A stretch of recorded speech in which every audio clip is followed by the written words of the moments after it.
tale of the tape for this welterweight fight. And now to get us started, here is Bruce Buffer. Ladies and gentlemen, this fight is 3 rounds in the UFC welterweight division. Introducing first, fighting out of the blue corner, the future, Machado Garry! And now introducing his opponent, fighting out of the red corner, Kevin the Trailblazer Holland! You ready to fight? Ready. All right, here we go with the start of this round. Kevin Holland has had a lot of big moments in the UFC. He is now competing exclusively in the welterweight division, and he's willing to fight guys that a lot of these welterweights are not, calling for matchups against the likes of Sean Brady and others. First order of business, this high-profile clash here tonight.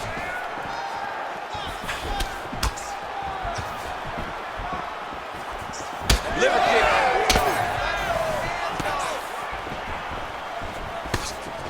Oh, nice. Counters beautifully with a straight punch there. Must be nice to have a reach advantage like that, DC. You can't relate. Well, he keeps going back to the well with that left hand, just out of range. Oh, roundhouse kick. Add that to his highlight reel.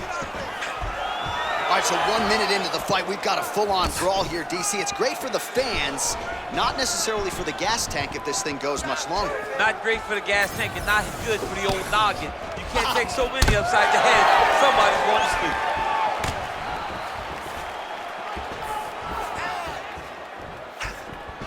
Nice block.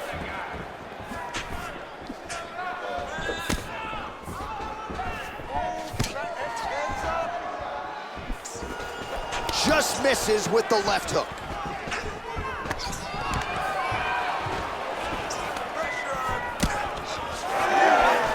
Side kick is true.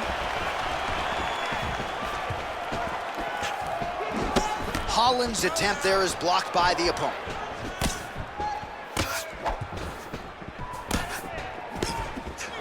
Trying to establish that jab once again. Under 3 minutes here to go in the round.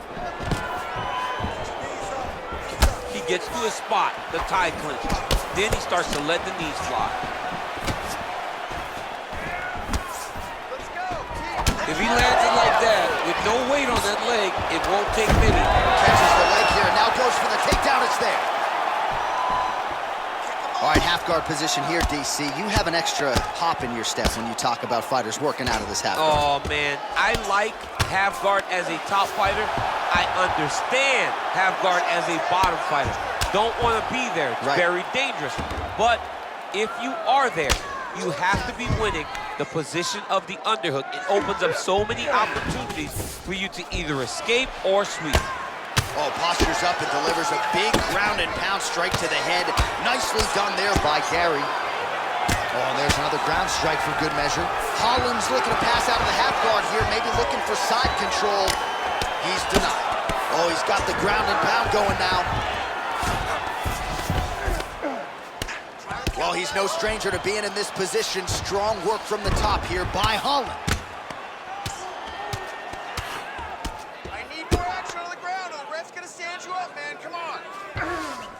If you're the bottom fighter, DC, what do? You got to move, you got to shrimp, you got to get up on a hip to try to move your opponent off of you or pull him down to close the space. Well, not good body language from his opponent here, DC. He's curled up. No, he's exhausted, he's been beaten. All right, working out of side control here. His opponent trying to control posture, but you got to be careful here. Working off of his back here. Looks like he may try to hip escape.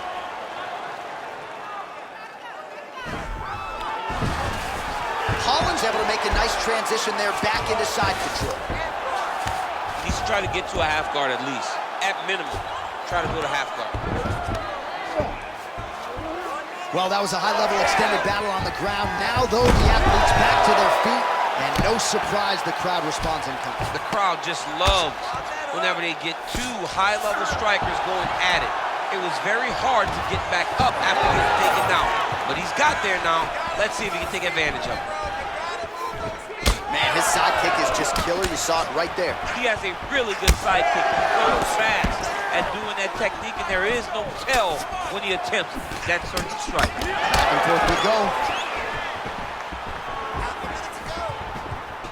Kick to the body now. That one won't land. 20 seconds now remain in the round. Oh, high kick. Machado Garry goes for the takedown, unable to land. One of the better takedown artists out there. Nothing doing on that attempt. Round 2 next. Everything is going exactly like we planned. He cannot handle your striking. Listen to me. You're going to learn that right hand wristband. Just keep. All right, a lot of high-level highlights from that last round, DC. Take us through the replay. If he fought like this, I would be comfortable entering him into a K1 level kickboxing competition. He's that good at finding and landing those kicks at will. He needs to continue to do this as the fight goes on.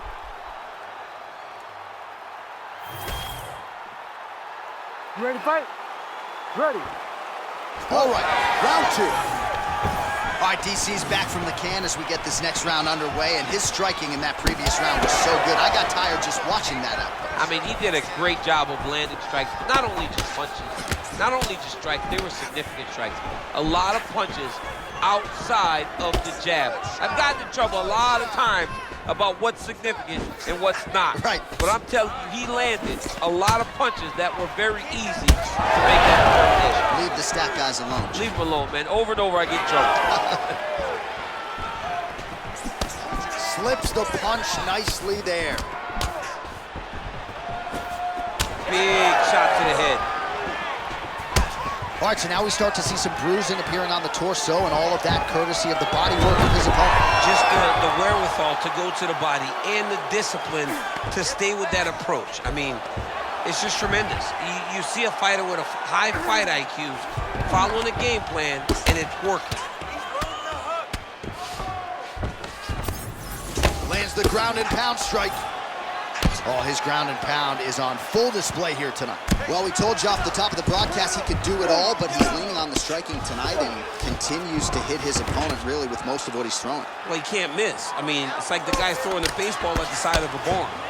Everything he throws, he lands, and he's showing that he can do it, and he can do it in abundance. The pace that this young man is fighting at is truly something special.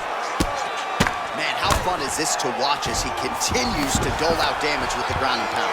Take it back to the days of guys like Mark Coleman, just beating people up in the ground and pound. This guy is a throwback fighter that's very fun to watch. Yeah, the Godfather would be proud.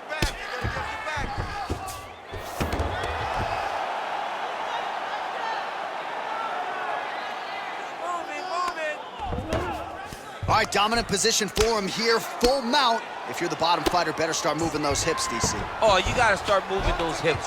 What you should do initially, right, is start to push at the knees. Push at the hips, create some distance, shrimp, and try to recollect half guard. Half guard sucks, but it's much better than being mounted fully by your opponent. Oh, and he's able to land a strike there from the bottom. Nicely done by Holland. Working in half guard here, making these shots count. Inside the closed guard now. I mean, he went right into his full guard. What does he do to try to advance himself to give him more of an advantage on the mat? Relentless pressure from the top by Machado Garry. He's got to be careful here. Posture's up here and now going to the body with that big strike. Nicely done by Machado Garry. Oh, and another punch on the ground gets through. May need some defense here. Use your elbows, use your elbows. All right, he's hanging out inside the closed guard of his opponent here, DC. You got to be careful. Oh, we'll see who has the edge here as they get back to their feet after a pretty engaged battle there on the ground. And both of these guys should feel pretty satisfied because they both had their moments and they both showed true skill on the ground.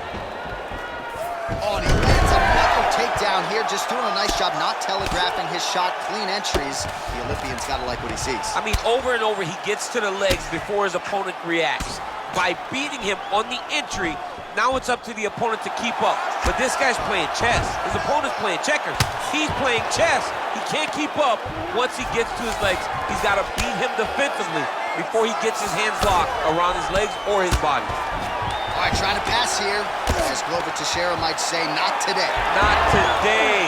Great job of following with the hips, keeping those legs locked and keeping them in full guard. All right, we'll see if he can apply pressure inside his opponent's guard here, DC. Machado Garry going to work here from guard and doing a pretty good job, I might add. All right, so he continues to land a high volume of strikes. You know, sometimes when you play basketball, you're in the zone. This dude's in the zone. This guy's throwing his basketball in the midst of the ocean. He can't miss with anything that he throws. Every kick lands, every punch lands. He has just outclassed this guy on the feet. You have got to find a way to change the way that this fight is playing out, or your night's gonna end very early. Holland's nose is bleeding now. Yes, looks as though he got cut by one of those offerings from his opponent. Final seconds of the round. Well, very efficient and effective with the ground and pound strikes here. High-level work by Ian Machado Garry. All right, round 3 coming up next. All right, so the round is over, and you see some obvious bleeding now. Looks like the cut is on the nose. Yes, it is. Cutman will try to get in there and shut it, but of course, as soon as he absorbs a strike this next round, that thing could reopen. Certainly bears watching here moving forward. All right, well, I'm no doctor. I'm not going to diagnose a broken nose, but a huge cut on the bridge, and his opponent continues to attack it. Continues to attack it as he should. He did the damage. He was the one that landed the shot that opened up that cut. Now he's got to make his opponent pay for it. He was a bit lax in the defense, and now he's got that massive cut on the bridge of his nose. Ready. 5 minutes to go.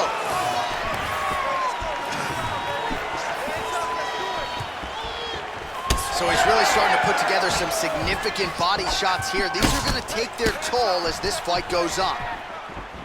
Now lands a kick to the body.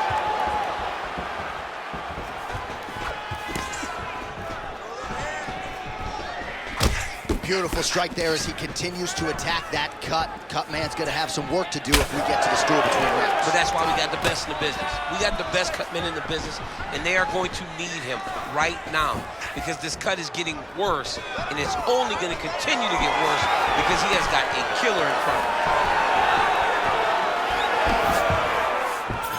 And he gets the single leg takedown. All right, so now his body language really starting to change and the bruises starting to accumulate on that side. I mean, you're looking at it, right? When you can visibly see the damage on the body, you know that the work has been done. What a beautiful game plan put together by this team.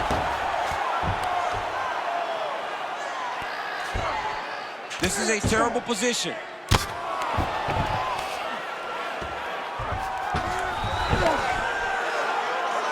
Well, as usual, suffocating work from the top here by Garry. Man, another one lands. He's trying to pound his opponent's head through the canvas.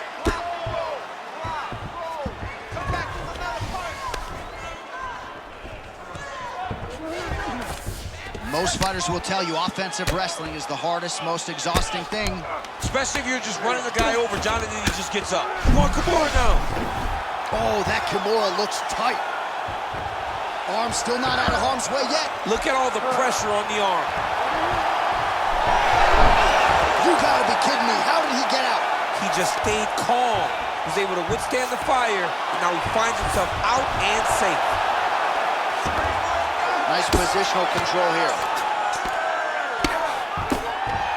Under 3 minutes to go here in our third and final round.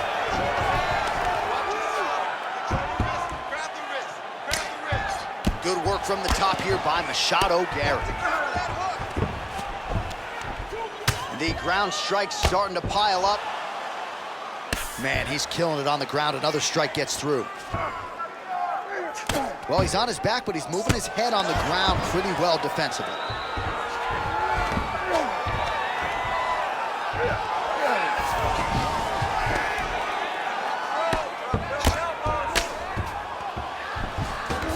Machado Garry's looking for that arm triangle. Oh, he's in trouble here, DC. He's got the triangle with a lot of pressure going down on his opponent. Oh, somehow, some way he got out. These guys are back and forth, and submission defense wins this transition. Less than 2 minutes to go in round 3. Well, he continues to manhandle him here on the ground. No, you don't want him on your back. He's going to start looking to try to attack a rear naked choke, and that's exactly what he's doing. He takes his opponent to his side to try to get the finish. Looks like his opponent's trying to turn into the choke here, but there's a lot of pressure. Oh, how'd he get out? He pushed the elbow up, released the pressure, and turned his back down to the mat. Great job and great submission defense by this young man. All right, inside his opponent's guard here, DC. You don't want to play around here too long. No, you got to either have 2 hands in or 2 hands out, or guys start to attack triangles. All right, rubber guard now, DC. Some submissions at his disposal if he so chooses. Yeah, he does have a couple submissions. They're very rare submissions, go-go plata, omoplata. But if the guy has any understanding of submission defense, he knows how to stay safe in this position. So there are advantages to being here, but the danger isn't so vast that you should panic. Yeah, we've only seen a handful of omoplatas in UFC history. Holland's looking to pass out of the half guard and attain side control here, but unable to do so. All right, north-south position here. We'll see if the crowd can be mature about this, DC. Let's go. We gotta get back up to your feet now. Oh, nice. Oh, outstanding combination of ground and pound punches here by Garry. Postures up now and lands a vicious head strike. Oh, staying busy from top position. He lands another ground strike there. Well, he postures up again and delivers another big ground and pound strike. Beautiful sequence there by Machado Garry. Great defense by the defensive fighter. Continues to apply pressure here in half guard. All right, feet on the hips here.